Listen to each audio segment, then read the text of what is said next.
जय अंबाराम महाराज जय निरांत महाराज जय पधारेला हरि गुरु संतनी तो नाम विना कोई नवतरे न भवसागर नी माय निरात वंदो नाम ने जा जा देखो जाय तो वातु छेरी वेगळा न बोलाथी बહુ दूर सोने संशय नहीं टळे सद्गुरु दृष्टि भरपूर सद्गुरु महाराज आज पवित्र और पावन आ रुद्राक्षनी भूमि અને ભજન કીર્તન દર ગુરુવારનું થાય પણ કીધું કે અંબારામને આશરે જેમ છે તેમ સમજાય અને સમજે સુખ થાય જે સમજણનું ઘર જેને આવી ગયું છે એને સુખ થાય એને ખબર પડે સુખ કેવું હોય એમ ભજન સિવાય સુખ મળતું નથી આપણને ખબર છે કે આપણે અત્યારે આપણે રૂપિયામાં સુખ માનીએ છીએ પણ રૂપિયાના સુખ ભજનના સુખ જેવું રૂપિયાનું સુખ નથી એ જરૂરી છે નથી એમ નહીં રૂપિયાની જરૂરી જ છે પણ સુખ શાંતિ જેવી ભજનમાં મળે એવી રૂપિયામાં મળતી નથી એટલે કીધું કે વાતુથી હરી વેગળા બોલ્યાથી બહુ દૂર સુણે સંશય નહીં ટળે સદગુરુ દૃષ્ટિ ભરપૂર આપણે ભગવાનની વાતો કરીએ પણ ભગવાનને નક્કી ન કરીએ તો સુખ શાંતિ મળે વાતો કરીએ પણ ભગવાનને નક્કી ન કરીએ ભગવાનના ગુણગાન ગાઈએ પણ ભગવાન કેવા છે ક્યાં રહેશે કેમ સમજાય એ વિચાર કરતા નથી એટલે શાંતિ મળતી નથી એટલે કીધું કે ધન્ય ધન્ય સદગુરુ ઘેરે આવ્યા ગુરુને ગોવિંદભાઈ ભીન ન જાણું એક જાણ્યું મન ભાવ્યા ધન્ય ધન્ય સદગુરુ ઘેરે આવ્યા એવું કીધું કે ગુરુને ગોવિંદભાઈ ભીન ન જાણું જુદા ન જાણું બે એક જ છે હમણાં વાત આવી હતી ને પણ ગુરુ અને ગોવિંદ જુદા નથી ગોવિંદ ઘટો ઘટમાં છે પણ બધે ઘટે પ્રગટ નથી કોઈ સંતને શરણે ગયા કોઈ સંતનું શરણું લીધું કોઈ સંતનું શરણ સ્વીકાર્યું કોઈ વસન ઉપર ઉભા રહ્યા એને ગોવિંદ પ્રગટ છે ને છે બાકી બધા ઘટમાં પ્રગટ નથી ગોવિંદ તો છે જ તે પણ જેને જેને સદગુરુ મળ્યા એ ઘાટે પ્રગટ છે એટલે કીધું કે તારા ઘટમાં પીયું બિરાજે તું ખોલ અંતરપટ જો અંતરપટ ખોલી આ તારા હૃદયમાં વસ્તુ છે અણમૂલી કેવી છે અણમૂલ વસ્તુ છે આ વસ્તુનું કોઈ મૂલ કરી શકાય એવું નથી અને કોઈને કરવું હોય તો આ વસ્તુ મૂલ થાય એવું નથી એટલે કીધું કે સંત સમાગમ નિસ્દિન કરીએ સાંભળીએ શુદ્ધ બોલી સજન કેરા સંગમાં ભાઈ પ્રગટે પ્રેમની હોળી કેના સંગમાં કીધું સજનના સંગમાં કીધું સજન માણસ આપણે ગમે કાર્ય કુટુંબમાં હાજરું હોય તો આપણે હોઈપી કોને રસોડું કોને હોઈપી કે ભાઈ કોઈ સજન માણસ છે એને સોંપી લાગટ બધાને હોપતા નથી વર્તી બધાની કોકની બગાડવાની હોય કોકની સુધારવાની હોય પણ જે સજન માણસ હોય એ કોઈનું બગાડે નહીં અને એનો વરો પાર પાડી દે એટલે કીધું કે સજન કેરા સંગમાં ભાઈ પ્રગટે પ્રેમની હોળી સજન એટલે મહાપુરુષ થાય સંત થાય પ્રેમ ક્યાં જાગૃત થાય કે કોઈ સંતના શરણમાં જાય તો પ્રેમ પ્રગટ થાય નકર થાય એવો નથી ઘેરે બેઠા પ્રેમ પ્રગટ થાય કે મન બધે ધોડા કરે અવળા વિચારો એવા કરે એમાં પ્રેમ ક્યાંથી પ્રગટ થાય કોઈ દે ન થાય એટલે કીધું કે હમણાં કીધું ને કે પ્રથમ ગુરુને પાયે લાગુ માગુ મુંજને આપો એ કરુણા નિધિ કૃપા કરીને મારું ભવનું બંધન કાપો તો કેમ ન કીધું કે પ્રથમ માતા પિતાને પાયે લાગુ નકર મા બાપની કક્ષા તો ઊંચી છે કેમ કે આપણને મનુષ્યનો દેહ એને જન્મ એને જ આપ્યો છે માણસનો જન્મ મા બાપે જ આપ્યો છે પણ મા બાપ મનુષ્ય બનાવી શકે નહીં માણસનો જન્મ આપ્યો પણ મનુષ્યનો જન્મ તો કોઈ સદગુરુ જ આપી શકે એટલે માતા પિતા કેવા છે એ દેહ દાતા છે કેવા છે દેહના દાતા છે અને સદગુરુ છે એ જ્ઞાન દાતા છે એટલે કીધું પ્રથમ ગુરુને પાયે લાગુ માગુ મુજને આપો કરુણા નિધિ કૃપા કરીને મારું ભવનું બંધન કાપો કે ભવનું બંધન તો કયું તો કે મારું જન્મ મરણ કેમ મટે એ ગુરુ મહારાજ એટલું જ હું માગું કે મારું જન્મ મરણ કેમ મટે હવે આ સંસારમાં મારે ફરીવાર આવવું નથી, મારે બીજું કાંઈ જોતું નથી. જલમ મરણ જમ ત્રાસ ટાળો, અભય કરો આવી નાસી, પુરાણ પદ પુરુષોત્તમ પામું, વામું લખ 84. હું કીધું કે મને ત્રાસ હોય તો જન્મવાનો અને મરવાનો છે, અને મને જમનો ત્રાસ છે, તો કે આ ત્રાસ મારો ટાળો. મને અભય કરો એટલે કે મને ભય મુક્ત કરો. આ ભય મને આજ છે, મરવાનો ને જન્મવાનો. આ ભય સિવાય મને એકે ભય નથી. બસ મને આ ભય મુક્ત કરો. કે તમે તો કરુણાના સાગર છો, કરુણાનિધિ છો, કે મારું ભવનું બંધન કાપો. પછી કીધું કે આદ અંત મુજને ઓળખાવો. આદ અને અંત આ મુજને ઓળખાવો, અને સંશય સૂળ સમાવો. આદ પહેલા, અંત પછી, અને વચ્ચે આ વર્તમાન છે, તો કે આ વર્તમાનમાં વસ્તુ મને તમે સમજાવો, મને ઓળખાવો, મને એનો અનુભવ કરાવો. આ દંત ને મુજને ઓળખાવો, સંશય સૂળ સમાવો. કયો સંશય પડ્યો? હું જન્મું, હું મરું, હું આવું, હું જાઉં, હું ખાઉં, હું પીવું, પણ તમે ખાતા પીતા નથી, તમે આવતા જતા નથી, તો કે જન્મવું અને મરવું, તો કે આ કોનું છે? તો કે દેહને છે. બોલી રહ્યો ને નથી. જન્મ અને મરણ આ દેહને છે. બોલી રહ્યો ને. એટલે કીધું કે આ સંશય છે મને સૂળની ઘોડી હળકે છે. આ સંશયનો નિવારણ તમે સદગુરુ કરો, અને તમે જ કરી શકો, કોઈથી થાય એવું નથી. આ દંત મુજને ઓળખાવો, સંશય સૂળ સમાવો.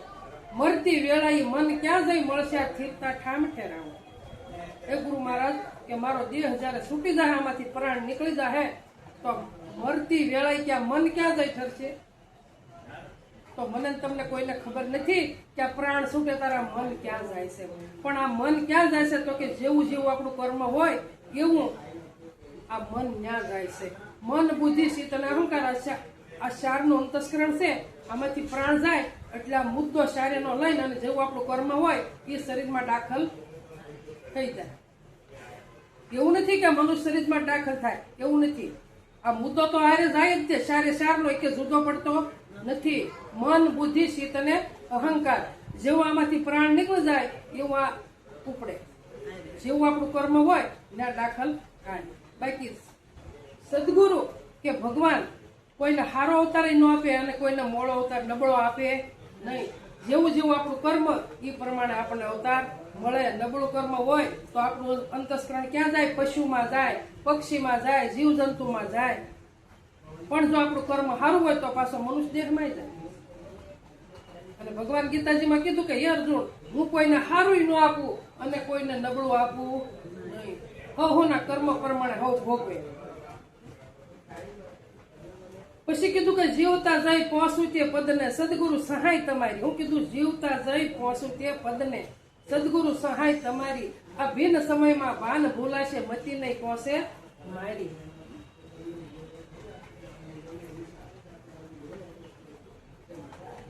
કઈ કડી કીધી? મતી નહીં પહોંચે મારી. ભિન્ન સમયમાં ભાન ભૂલાશે, મતી નહીં પહોંચ. જીવતા જઈ પહોંચું તે પદને. એ ગુરુ મહારાજ, મારામાં પ્રાણ ચાલુ છે ત્યાં મને આ પદને પમાડી દો. કયું પદ? બોલે બીજો નહીં, પરમેશ્વર છે પોતે. અજ્ઞાની ના રળગો રણ, શેટે શેટે પોતે છે પોતાની પાસે, અને ગોતવા બીજે જાય છે, એટલે મેળ પડતો નથી. એટલે કે મારામાં પ્રાણ ચાલુ છે ત્યાં પદની મને પ્રાપ્તિ થઈ જવી જોવે, આને હું પામી જાઉં. ભિન્ન સમય એટલે કે ભિન્ન સમય, કે ભિન્ન સમય કોને કહેવાય? તો કે ભિન્ન સમય જયારે એવો ભિન્ન સમય આવશે ત્યારે અહીંથી નામ હેઠું ઉતરી શકાશે એવો સમય આવશે. તઈએ એક કોઈ નાડું તૂટતું હશે, પ્રાણ જવાનું તૈયારી હશે, પણ પ્રાણ જાતો નથી. કેમ નથી જાતો? કે કર્મનું બંધન છૂટતું નથી. તો વળે કોઈ આવીને કે બા ભાઈને તેડાવવા છે, કોઈ વળે પાછો આવે કે બા મામાને તેડાવવા છે, કોઈ વળે આવે કે બા માસીને તેડાવવા છે. હવે અહીંયા એક કોઈ ઘર નક્કી થતું નથી ક્યાં જવું છે, અને અહીંયા હક લેવા દેતા નથી. મામાને તેડાવવાનું, માસીને તેડાવવાનું, બેનને તેડાવવાનું, ભાઈને તેડાવવાનું. અત્યાર સુધી આ બધાને તેડાવ્યા અને બધાને હાંચવા, બધાને જોયા ને બધાને હારી લહેર કરી. પણ હવે તો છૂટકો કરો અંત સમયે. પણ અંત સમયે છૂટકો કરતા નથી, એટલે પરે ઘર નક્કી થતું નથી. આ ભિન્ન સમય છે. એટલે કીધું કે ભિન્ન સમયમાં ભાન ભૂલાશે, મતી નહીં પહોંચે મારી. મારે ક્યાં જાવું? મારી મતી હાલતી નથી. અહીંયા હક લેવા દેતા નથી, પણ એ ઘર નક્કી કર્યું નથી. હવે જાવું ક્યાં? તો ક્યાં જાવું? તો પાછું સોરાશીમાં.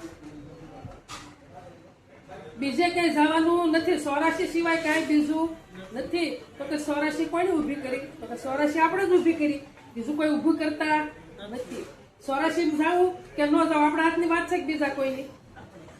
આપણા હાથની જ વાત છે. હે, સોરાશી એટલે 4 ખાણીના જીવ, બીજું એક કે નહીં. હે,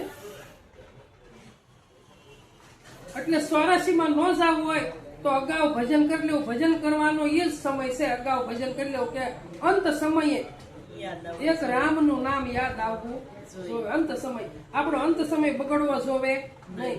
નકર અંત સમયે શું યાદ આવશે? બાળપણ યાદ આવશે, જુવાની યાદ આવશે, કોઈ યારી ઝઘડા કર્યા છે એ યાદ આવશે, કાંઈ મોજ શોખ કર્યા છે એ યાદ આવશે. પણ ભગવાનનું નામ યાદ આવશે નહીં. આપણે કહીએ ને કે હજી વાર છે, હજી ભગવાનને ભજવાની વાર છે. ભગવાનને ભજવાની વાર નથી. જ્યારથી જાગ્યા ત્યાંથી ભગવાન ભજવા માંડો. જાગ્યા નથી ભજો, જાગ્યા નથી હવાર. ભાગવાનું નથી, જાગવાનું છે. આ ઘણા નથી વહી જતા, જંગલમાં વયા જાય છે, કોઈ આશ્રમ બાંધીને વયા જાય છે, કોઈ મંદિર બાંધીને વયા જાય છે. ક્યાંય જવાની જરૂર નથી. સમજ્યા નથી? સવાર એટલે પોતામાં જાગી જાવ, બીજું કાંઈ કરવાનું નથી. એટલે સંતોએ કીધું કે રામ નામ તું રાખ હૃદયમાં, કાઢ કલ્પના કાશી. આદિ અંત ને મધ્ય બોલે એ વસ્તુ છે હાશી. ક્યાંય જવાની જરૂર નથી. આ વસ્તુ કઈ હાશી કીધી? આદિ અંત અને મધ્યમાં બોલા ત્રણે કાળમાં જે હોકારો દેશે એ વસ્તુ હાશી છે. હા, બાળપણ, જુવાની ને ગઢપણ, આ ત્રણેયમાં હોકારો દેશે ને એ વસ્તુ હાશી છે. ક્યાંય ભાગવાની જરૂર નથી. આમાં જાગવાની જરૂર, જાગવાની જરૂર છે. એટલે કીધું કે તું રામનું નામ હૃદયમાં રાખ. સંતો એમ જ છે કે રામ નામ તું, કે રામ નામ છે તું પોતે છો, અને આ તારા હૃદયમાં રાખવાનું છે. અને કાશી કલ્પના કઈ કીધી? હું અને મારું. હું અને મારું જે આપણું નથી એ આપણે માની બેઠા છીએ, અને એ વસ્તુ આપણે નક્કી કરી છે, પણ આપણે હારે કાંઈ આવવાનું નથી. આ બધી કાશી કલ્પના છે. તો કાશી કલ્પના નક્કી કરી તો એનાથી આપણું કલ્યાણ થાય. આ બરાબર છે કે ફ્લેટ છે ખરો, પણ આ ફ્લેટ અમારો છે? આ ફ્લેટ અમારો નથી. અમારો હોય તો હારે આવે જાય તાર. એમાં શરીર આપણું નથી. શરીરમાં રહેવા વાળો જુદો છે, આ મકાનમાં રહેવા વાળો જુદો છે. અને મકાનથી જુદો ન હોય તો મકાન વેચી તાર મકાનની હારે વયો જાય. વયો જાય કે ન વયો જાય? પણ રહેવા વાળો જુદો છે ને. મકાનમાં રહેવા વાળો મકાનથી જુદો છે, આમાં રહેવા વાળો અહીંથી જુદો છે. એટલે અહીંથી જાય ને તારા પિંજરું પીડ્યું મૂકે છે, અને મારી પાસે નીકળે ને પંખીડું ઉડી જાય છે. ઉડી જાય. વાટ કોઈની જોતું નથી. પછી આ પિંજરું પીડ્યું રે, પછી આ કોઈ વાલ કરે ખરું? કોઈ આને વાલ કરે ખરું? મારા કે 20 વર્ષનો દીકરો કદાચ 7 ફૂટનો હોય ને તો આમાંથી પંખી નીકળી જાય ને તો એને કોઈ વાલ કરતું નથી. આ તમે જુઓ તો ખરા. તો આપણે કાશી માટીનો ઘડુલો છે, કેમ એટલો આની ઉપર આપણને મોહ મને તમને છે તે છૂટતો નથી. એટલે સંતોએ કીધું કે રામ નામ તું છો એ તારા હૃદયમાં રાખી તું નક્કી કર. ના કાશી કલ્પના બધી કાઢી નાખ. આને નક્કી કરવાની નથી મારા વાલા. હે, પણ આપણે આની ઉપરથી મોહ ઉઠતો નથી. પણ મારું અને તમારું સ્વરૂપ કેવું છે એ નક્કી થઈ જવું જોઈએ. તો આપણું સ્વરૂપ કેવું છે? તો સંતો આપણને એ જ સમજાવે છે. શું સમજાવે? કે તમારું સ્વરૂપ જે છે એ સત, શીત અને આનંદ રૂપ છે. પણ આનંદ રૂપ જે આપણું છે, રૂપ છે, સ્વરૂપ છે આપણું આનંદ રૂપ સ્વરૂપ છે. તો આનંદ રૂપ સ્વરૂપમાં આપણે રહેતા નથી. અને આપણે ક્યાં રહીએ? રૂપમાં રહીએ. રૂપમાં રહી છે. એટલે આપણને નાના મોટા ઘાટ દેખાય, હારા મોળા ઘાટ દેખાય, રૂપાળા દેખાય, કાળા દેખાય, ઊંચા દેખાય, નીચા દેખાય. પણ શું કામ દેખાય? કે આપણે દ્રષ્ટિ ઘાટે છે કે અઘાટે નથી. અઘાટે હોય ને તો મેળ પડે, નકર મેળ પડે એવો નથી. હે પછી કીધું કે વિના પંખનો યસે પંખી, વણ ઇન્દ્રિયોનો ભોગી, વિના પંડનો યસે પ્રાણી, વિના જોગ સંજોગી. આ રામના નામને કોઈ પાંખું ખરી? કોઈ પાંખું નથી, કોઈ એનું મૂળિયું નથી.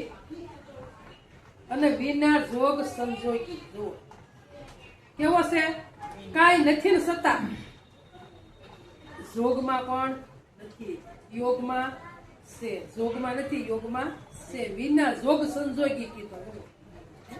આવું રામનું નામ છે. એટલે રામનું નામ જ નક્કી કરવાનું છે. એટલે સંતો કે છે કે રામ નામ અતિ મુખ પવિત્ર. હું કીધું?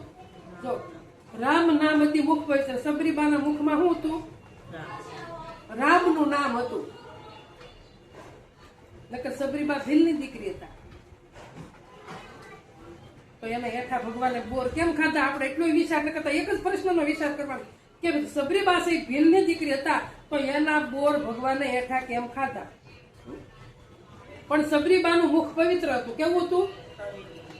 રામના નામથી એની મુખ એનું પવિત્ર કર્યું હતું. નકર તમે હું ગમે એવી કંપનીની કોલગેટ લાવી તો મુખ સાફ થાય પણ પવિત્ર થાય નહીં. પણ રામનું નામથી જ મુખ પવિત્ર થાય. એટલે સબરીબાનું મુખ પવિત્ર હતું, એટલે ભગવાને એના હેઠા બોર ખાધા. રામ એના હૃદયમાં રામ સિવાય કઈ હતું નહીં. અને એના સદગુરુ માથે વિશ્વાસ ભરોસો બે ગયો તો કે મારા ગુરુ મહારાજે કીધું કે રામ આજ આવશે, કાલ આવશે, મારો રામ આવ્યા વગર રહે નહીં.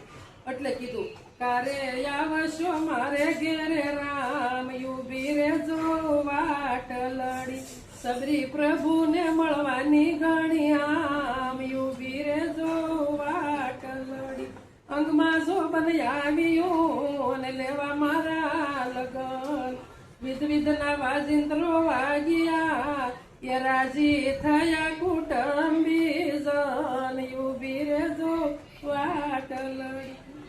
સબરીબા 16 વર્ષના હતા અને એના મા બાપને એમ થયું કે હવે દીકરી ઉંમરલાયક થઈ છે એટલે એનું હક પણ કરવું જોવે, એના લગ્ન કરી આપવા જોવે.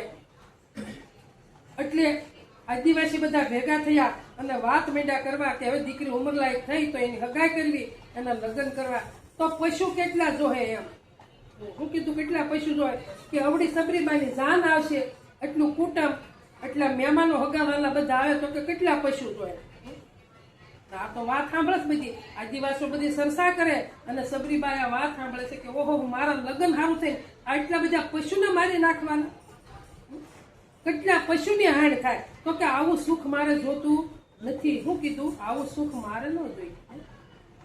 આદિવાસીએ યાદર્યું અને ગોઠવું કરવાનું કરમ, મૂંગા પ્રાણીઓને મારવાનો મેં તો જાણ્યો છે સૌમ્રમ, યુબી રે જો વાટ. એને કેવું જાણી લીધું કે ઓહો મારા લગ્ન હાર થઈને આટલા બધા પશુની હાણ થાય છે એટલે એને આ મરમ જાણ્યો કે મારે અહીંયા રહેવું નથી. હવે અહીંથી ગમે મારે કાંઈક ઉપાય કરવો, અહીંથી સટકી જવાનો ગમે મારે ઉપાય કરવો, પણ મારે અહીંયા રહેવું નથી. એટલે કીધું અડધી રાત્રિએ ઉપડી ભયાનક વનમાં જાય, પ્રભાત પહેલા આવી સડ્યા પંપા સરોવર પાર. વગર બીકે અઘોર વનમાં રાતે નીકળી ગઈ. અને આપણે એક પગથિયું ઉતરી ન શીખી, લાઈટું બળતું હોય તો આપણે રાતે જઈ શીખી ન પણ સબરીને નિષ્ઠા હતી કે અહીંથી સટકી જાવ એટલે મારું બાવડું પકડવા વાળો મને મળશે મળશે ને મળશે. અને આપણને વિશ્વાસ નથી પણ પંપા સરોવર આવીને અને તરસી બહુ થઈ એટલે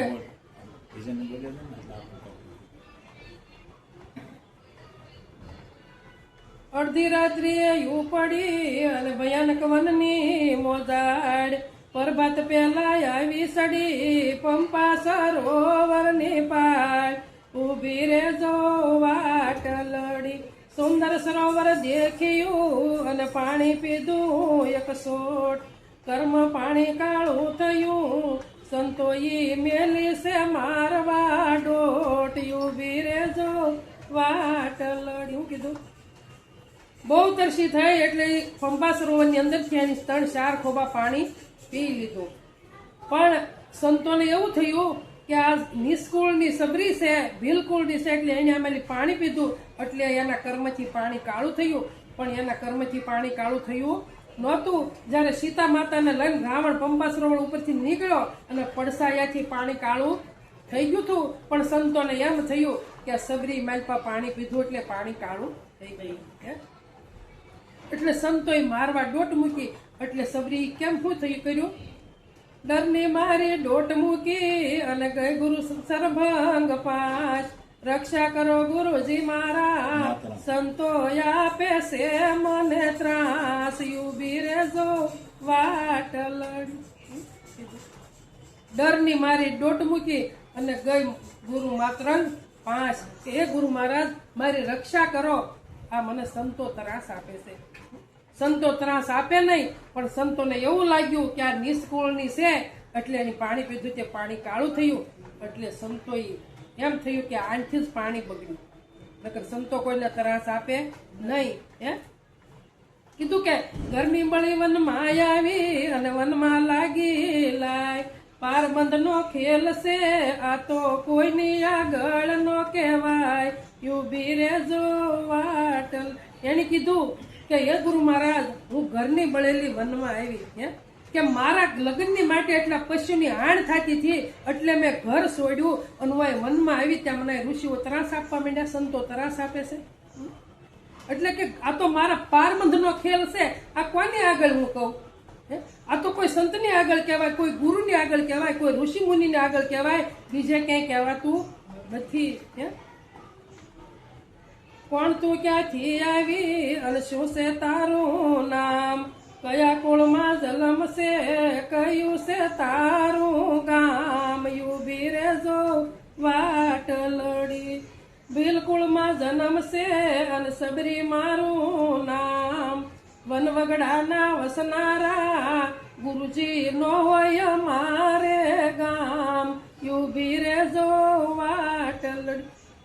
આ સરભંગ ઋષિએ પૂછ્યું, માતરંગ ઋષિએ પૂછ્યું કે તું કોણ છો અને ક્યાંથી આવી અને શું છે તારું નામ ને કયા કુળમાં જન્મ છે? તારે સબરીબાઈ જવાબ તો જોવો આપે કે ભીલકુળમાં જન્મ છે અને સબરી મારું નામ. એ ગુરુજી એમ વન વગડાના વસનારા, અમારે ન હોય ગામ. એ ગુરુ મહારાજ અમારે કોઈ ગામ હોય નહીં, અમારો વસવાટ તો વન વગડામાં છે. આપણો વસવાટ ક્યાં છે? આ 52નું વન છે. 52નું વન છે ને. એટલે સંતોએ કીધું કે આ 52 કી તો બંદગી બની બની પરંપાર. મિલે કોઈ સંત ઝવેરી તો કરે તે પણ કોઈ વિસ્તાર, કરે તે પણ કોઈ વિસ્તાર. અનામી નામ લખાવે. કેવું લખાવે? અનામી. એનું કોઈ નામ નથી એવું સંતો આપણને લખાવે. અનામી નામ લખાવે. કહેતા અર્જુન આર કે આ તો પીસે કોઈ પૂરા જ્ઞાની. આને કોણ પીસી શકે? તો કે કરોડોય કોક આનંદ વસ્તુને નક્કી કરી શકે. આ બધાયથી નક્કી થાય એવું નથી મારા. એટલે કીધું કે ભીલકુળમાં જન્મ છે અને સબરી મારું નામ. એમ વન વગડાના વસનારા. હે ગુરુજી અમારે ન હોય ગામ. સોય વિશાળ સબરી તારો અને પહોંચાડું તારે ગામ. આ તો કુટિયા સંતોની આયા નિત્ય જપાય છે નામ. ઉભી રેજો વાટ. એ સબરી તારો વિચાર બહુ સારો છે, તું કહેતી હો તો તારે ગામ તને પહોંચાડી દો. તારે સબરી કહેશે કે મારે ગામ જવું નથી, અહીંયા જે નામ જપાય છે એ જ નામ મારે જપવું છે, મારે અહીંથી ક્યાંય જવું નથી. રોજ રોજ સબરીબાઈ વહેલા ઉઠે, નાય ધોવે, રસ્તા સાફ કરે, વાસણ ઉટકે, ફૂલ વીણી આવે અને પાછી ઝાડવે સડી જાય. આવું તો એની બહુ કાળ સુધી કર્યું, ખબર પડવા દીધી નહોતી. પણ પછી ઋષિને એમ થયું કે આ કોણ આવું રોજ કરી જાય છે? પછી એની અગદી પહેરો ભર્યો. તારે એને કીધું કે ઓહો આ એટલા ટાઈમથી તમે આવું કરો છો તો તમે હંતાઈને કેમ રહ્યો છો? કે મને બીક લાગતી હતી કે મને અહીંથી કોઈ ભાળે તો મને મારી નાખે, આવી મને બીક લાગતી હતી. તો એને સંતો પર વિશ્વાસ બેસી ગયો. પણ જ્યારે ગુરુ મહારાજનો દેહ હા વરદ થઈ ગયો અને ત્યારે ગુરુ મહારાજને જવાનો ટાઈમ થયો અને તારે કીધું કે એ સબરી કે યજ્ઞી તારે આંગણે રામ આવશે. એટલે તે દુની રાહ જોતી હતી કે તારે આંગણે યજ્ઞી રામ આવશે. એટલે એને વિશ્વાસ બેહી ગયો કે મારા ગુરુ મહારાજે કીધું એટલે યજ્ઞી રામ આવશે આવશે ને આવશે એવી એને દઢતા બેહી ગઈ હતી. અને મને ને તમને આપણે વિશ્વાસ નથી.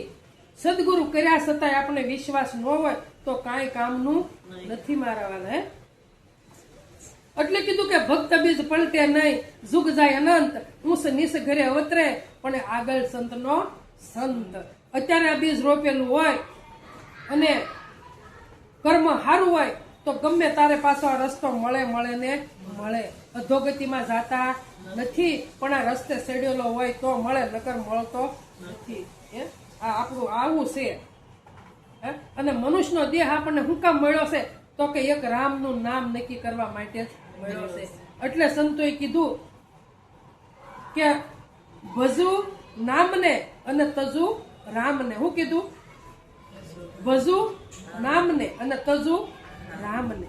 રામનો દેહ તજી દેવાનો છે. રામનો દેહ હાજર હોય નહીં પણ એનું નામ ક્યાંય આવતું જાતું નથી. આપણે હાલ નામ કોનું લઈશી? ભાવે તો કૃષ્ણનું લઈએ, ભાવે તો રામનું લઈએ અને ભાવે તો ભોળાનાથનું લઈએ, પણ લઈએ તો નામ નહીં. તો સંતો નામે જ નક્કી થાય છે અને સંતો આપણને નામ જ નક્કી કરાવે છે. અને નામ છે ને એ જ પરમાત્માનું નામ છે, બીજું કાંઈ નથી. આ જ ભક્તિ છે. ભક્તિ કાંઈ એમ બધ ભરી લેવાય એવી નથી. અને આ કળયુગમાં નામનો મહિમા સંતોએ ગાયો. એટલે જ 6 કલાકમાં તમે જો ઉપદેશ લો ને તો 5.5 6 કલાકમાં તમે ખુદ એમ કહો કે હું જ ભગવાન છું. આ તો અત્યારે આખી જિંદગી આમનમ કાઢી. એક સંતના શરણે ગયા વગર આખી જિંદગી આમનમ કાઢી નાખી. અને આખી જિંદગી આમનમ કાઢી એટલે મનુષ્યનો દેહ વેડફાઈ ગયો. હાથમાં કાંઈ રહ્યું નહીં. હાથમાં કાંઈ ન રહ્યું પણ મનુષ્યનો દેહ છે ઉત્તમમાં ઉત્તમ છે. આ દેહે ભજન થાય, બીજે એકે દેહે ભજન થાય એવું નથી. અને જો આ નક્કી કરી લીધું હોય ને તો પછી સંતો શું કહેશે? શામળિયાની સાથે રે સુરતા તો લેર્યું લેશે, ત્રવેણીને ઘાટે રે અનુભવની વાતું કહેશે. નવી દ્રષ્ટિ નવી સૃષ્ટિ ગુરુ વસને અમૃત વૃષ્ટિ, ત્રીજું લોશન ખુલે રે સુરતા તો લેર્યું લે. શું કીધું? શામળિયાની સાથે સુરતા લેર્યું લે. પણ કારે લેર્યું લે કે શામળિયો નક્કી હોય તો એની સાથે સુરતા લેર્યું લે. કોઈ સંતને શરણે જઈએ અને શબ્દના અને સુરતાના લગ્ન થાય અને સુરતા શબ્દને ભેટી જાય અને પછી લેર્યું લે ને તારે કહેવાય ને તો શબ્દ છે શામળિયો છે. એટલે કીધું શામળિયાની સાથે હવે સુરતા લેર્યું લેશે. હવે શામળિયાને છોડીને તે આઘી પાછી થતી નથી. એને કીધું નવી દ્રષ્ટિ નવી સૃષ્ટિ. સદગુરુને શરણે ગયા ને તો સદગુરુ આપણને કેવી દ્રષ્ટિ આપી? નવી દ્રષ્ટિ આપી. નવી દ્રષ્ટિ એટલે કેવી કે તમે જ્યાં જવો ને પરમાત્માને જ નિહાળો. આવી દ્રષ્ટિ આપણને સદગુરુ આપી અને સૃષ્ટિ પણ નવી થઈ ગઈ. બધું પલટો મારી ગયું સંતને શરણે ગયા એટલે. ક્યારે પલટો માર્યો કે તન મન ધન અને અહમ રૂપી જયારે આપણું મસ્તક અર્પણ થઈ ગયું અને તારે આ પલટો મારી ગયું. એટલે નવી દ્રષ્ટિ નવી સૃષ્ટિ. અને હવે હું મળ્યું ગુરુ વસન. હવે ગુરુ વસને ઉભા એટલે કેવી વૃષ્ટિ થઈ? અમૃતની વૃષ્ટિ થઈ કે કેવી વૃષ્ટિ થઈ કે ગમે એટલું પીવો પણ આની તૃપ્તિ થતી નથી. આ ગુરુ વસન છે, બીજું કઈ ગુરુ વસન નથી. એટલે કીધું નવી દ્રષ્ટિ નવી સૃષ્ટિ ગુરુ વસને અમૃત વૃષ્ટિ. ત્રીજું લોશન ખુલે આ સુરતા લહેરું લેશે.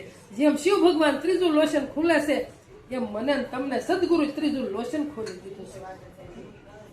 હવે પરમાત્મા સિવાય કાંઈ છે નહીં. પણ આપણી આવી દ્રષ્ટિ બદલી જવી જોઈએ. ભગવાને અર્જુનને કીધું કે અર્જુને કીધું કે એ ભગવાન મારે તમારા વૈરાટ સ્વરૂપના દર્શન કરવા.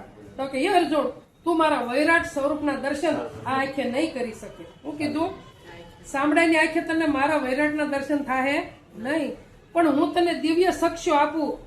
એ દિવ્ય સક્ષુથી તું મારા વૈરાટ સ્વરૂપના દર્શન કરી. ભગવાન એની દ્રષ્ટિ બદલી તો આપણી દ્રષ્ટિ આપણા સદગુરુ બદલી નાખી. તો આપણને વૈરાટના દર્શન થાય તે વ્યક્તિના દર્શન થતા નથી. પણ જ્યાં સુધી નક્કી નથી થયું ત્યાં સુધી કોઈ દે વૈરાટના દર્શન થવાના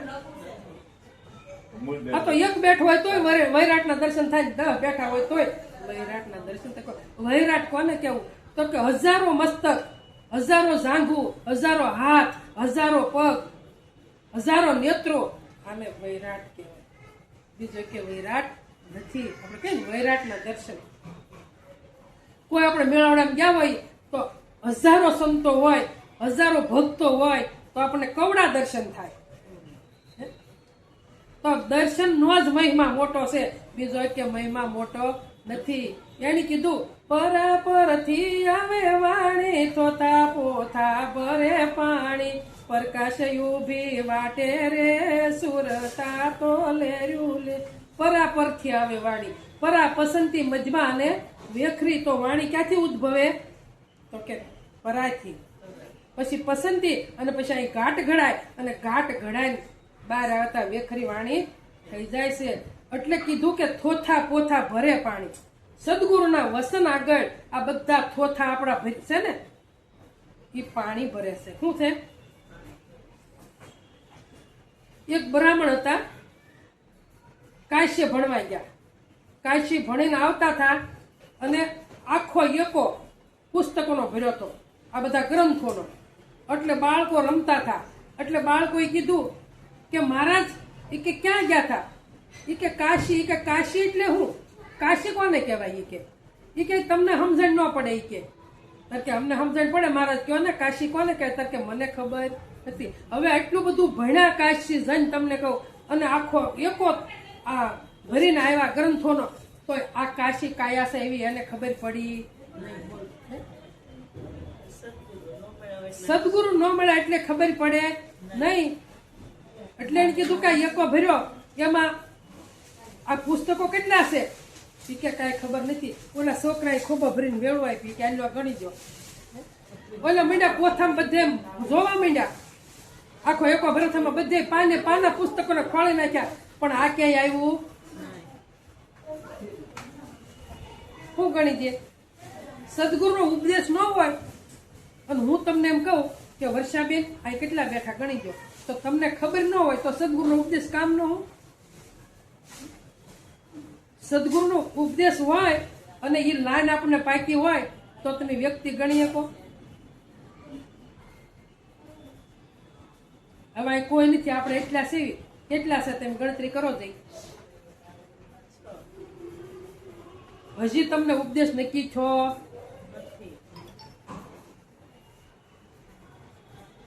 ગણવા જેવી વસ્તુ નથી. વર્ષાબેન એવું એક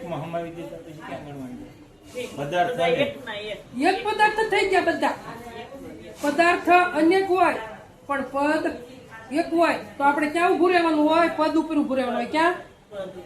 પદાર્થ ઉપર ઉભું રહેવાનું ન હોય. પદાર્થ તો આ વિશ્વમાં અનેક હોય પણ પદ એકનું એક હોય. આ લાઈન યાદ રાખવાની, ઉપદેશ યાદ રાખવાનો. કોઈ તમને એમ કીધું કે વર્ષાબેન આ કેટલા વ્યક્તિ છે? કોઈ આપણા ગુરુભાઈ એવા મળી ગયા હોય આપણી માથે રાત્રે એવા, તો કે વર્ષાબેન આ કેટલામાં બેઠા છે ગણી જોજો, તો ગણતરી કરવાની ન હોય. આ વસ્તુ એક જ છે. ગણવાના હોય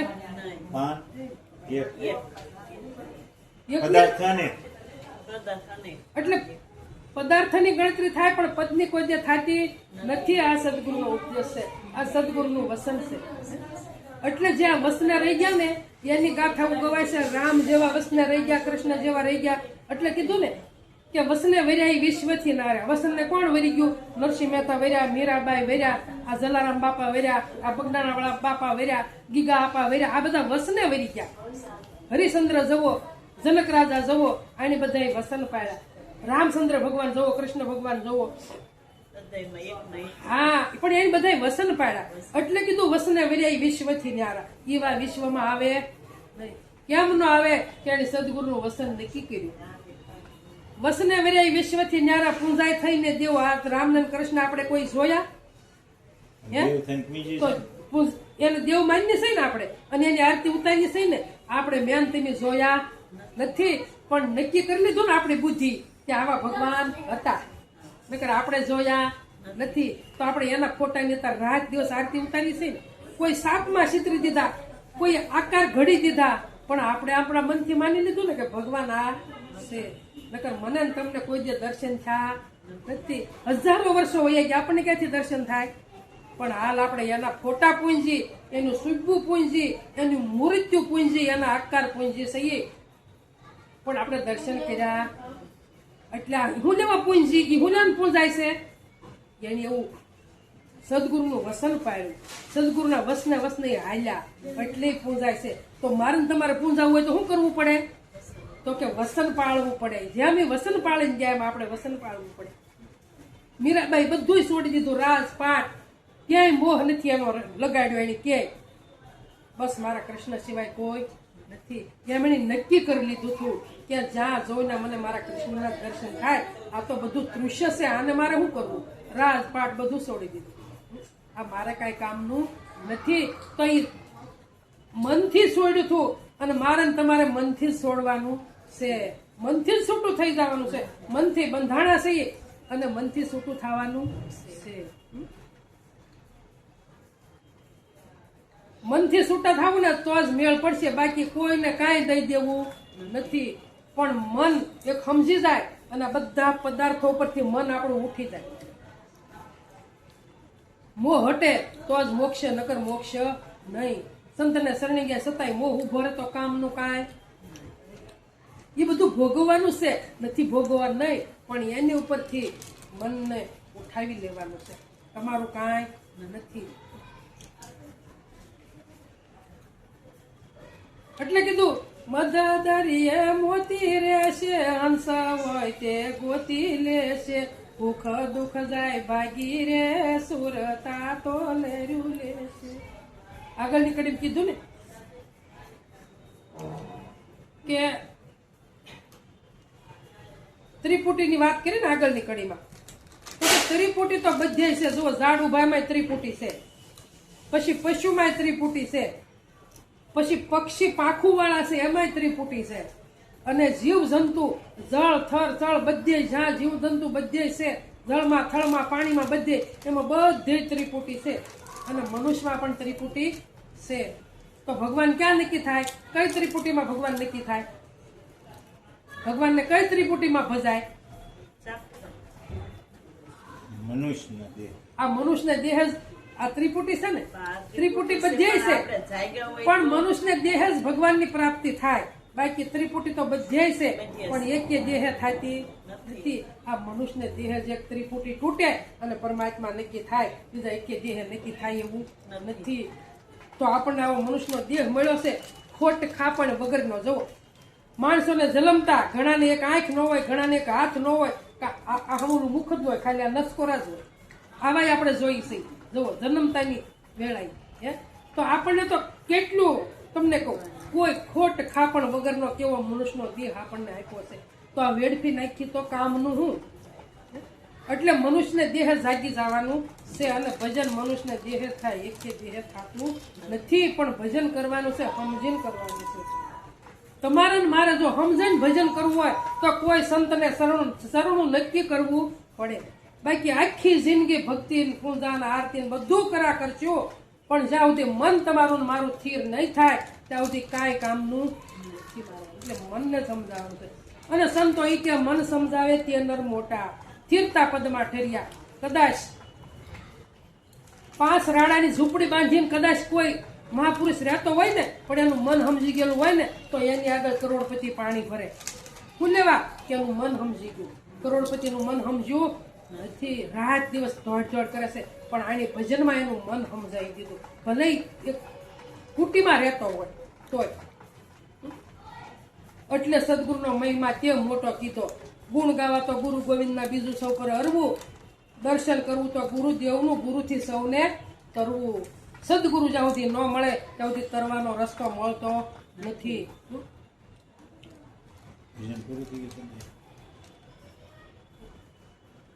સદગુરુનો રસ્તો જો લેવો હોય ને તો કોઈ મહાપુરુષને શરણે જવું પડે. અને પાકું ભજન કરવું હોય તો સદગુરુ કરવા પડે. સદગુરુ સિવાય આપણું ભજન પાકું થતું નથી. સદગુરુની વ્યાખ્યા તે કીધી વધારે. ભજન કરવું તો ગુરુને ભજવા, ગુરુનો મહિમા મોટો. વેદ પુરાણ ને ભાગવત વંદે નુગરા કહેશે ખોટો. આ સદગુરુના મહિમાને વેદ પુરાણ ભાગવત આ બધા સદગુરુના મહિમાને વંદન કરે છે, પણ ખોટો કોણ કહેશે કે નથી સમજો એને નુગરો સંતો કહેશે ને. સંતને શરણું લીધું છતાં સમજો નથી એને સંતો નુગરો કહેશે. એટલે એ નુગરો કહેશે કે સદગુરુનો મહિમા ખોટો છે. પણ સદગુરુના મહિમાને તો ભાગવત ગીતા આ બધા જ વંદન કરે છે. 4 વેદ પણ એને વંદન કરે છે. અને 4 વેદ તે છેલ્લે નહીં તે કહેશે કે અમે પોકારીને કહીએ છીએ, પણ હજી અમે સદગુરુના મહિમાને આગળ અમે ટૂંકા પડીએ છીએ. આ 4 વેદ પણ એમ કહેશે. 4 વેદ પણ સદગુરુના મહિમા આગળ ટૂંકા પડે છે. આ સદગુરુની વ્યાખ્યા છે. એટલી બધી વ્યાખ્યા કેમ મોટી કરે છે સંતો સદગુરુના મહિમાની? તો કે 33 કરોડ દેવ છે સદગુરુને આધીન છે.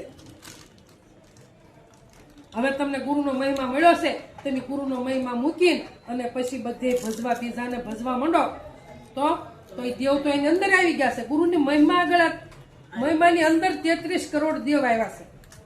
33 કરોડ પણ દેવના સદગુરુના ગુણ ગાય છે.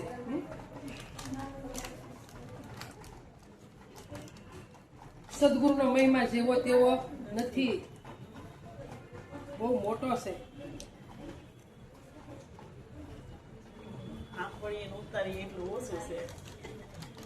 એટલે ગુણ ગાવા તો ગુરુ નો ગાવા, બીજું સૌ પરહરું નહીં. હવે એટલું કઈ મારી વાણી વિરામ આપું. સદગુરુ મહારાજની જય, અંબારામ મહારાજની. પ્રસાદ લઈ આવ્યા.